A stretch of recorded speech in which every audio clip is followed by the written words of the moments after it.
Okay, so ladies and gentlemen, today you are doing your first unit test. And I want to explain the directions so you understand all of it of what you're supposed to do and what's expected of you.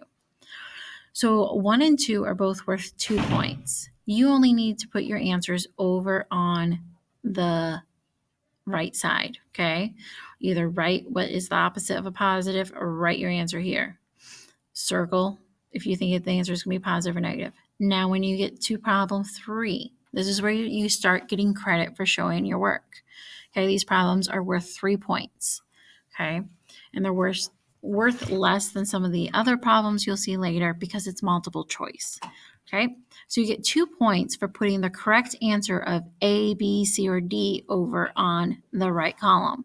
I don't want the number value. I need the A, B, C, or D.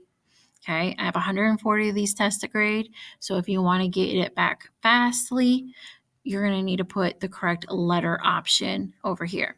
But you also get 1 point for actually showing your work. Now, showing your work is not rewriting the problem. So let me reiterate that. Showing work is not rewriting the problem. What is showing your work? Showing work is adding to the opposite, doing keep, change, flip, finding common denominators,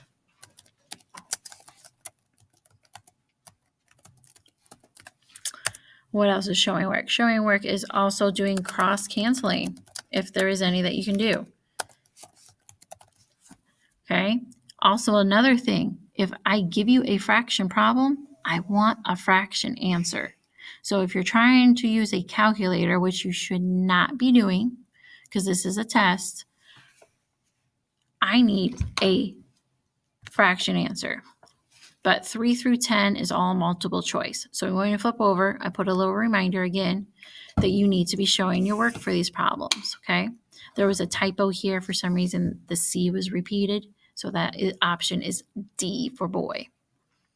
Now, when you get to 11, 12, 13, and 14, they're worth about 2 points each. Circle your option, okay? To divide this decimal by this decimal, what do we need to do to the second decimal? Okay, write your answer over on the right. And then there's a typo here, the second 5 from this number forgot to get dragged down. Okay, so you need to tell me what are we going to change that number to? 14, what 2 integers, which is a whole, positive or negative whole number, with a product, which means to multiply, okay, that's where we multiply, and we would get the product of negative 40. Using those same two numbers that you would get for negative 40, we want to know what would you do if you added them together and still get a negative 3. Now there's multiple numbers you can multiply to get 40, okay, or negative 40. You need to find which of those pairs will then give you a addition problem that equals negative 3. Okay.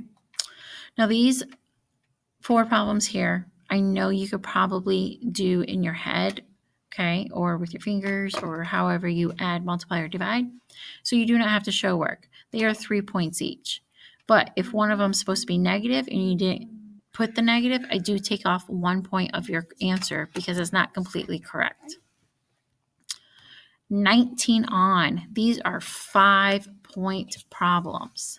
They take more work. That's why. So the correct answer is 3 points, but showing your work is 2 points each.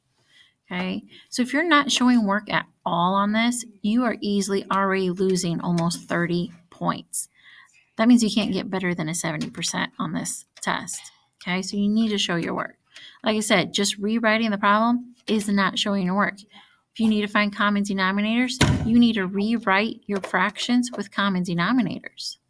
Okay. When we divide, you need to write it with a division box. Show how you divide. Okay, same thing if you're multiplying. I think there's a multiplication problem over here. Of decimals? Nope. There's somewhere a multiplication problem. You need to show the 3 parts of multiplying. Okay. Same thing for our last page. You are 3 points for correct answer or 2 points for showing your work because they are 5-point questions. Okay. Try the best that you can. All right. And then once I have it graded, I will then assign what you can do for your test corrections.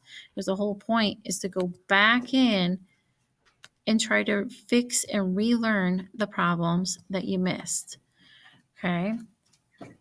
So make sure you do all the things that you're supposed to be doing and you get it turned in promptly.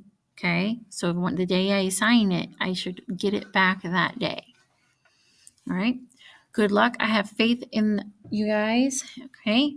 Q1 grades came in. We'll talk about those tomorrow. I'll post a video about our reflection of our grades because they were not the best for all of my virtual students. Okay. So we need to talk about what we can do to make it better and how I can better help you so that we don't have a repeating of a failing grade. All right. So hopefully you've studied. Do the best that you can.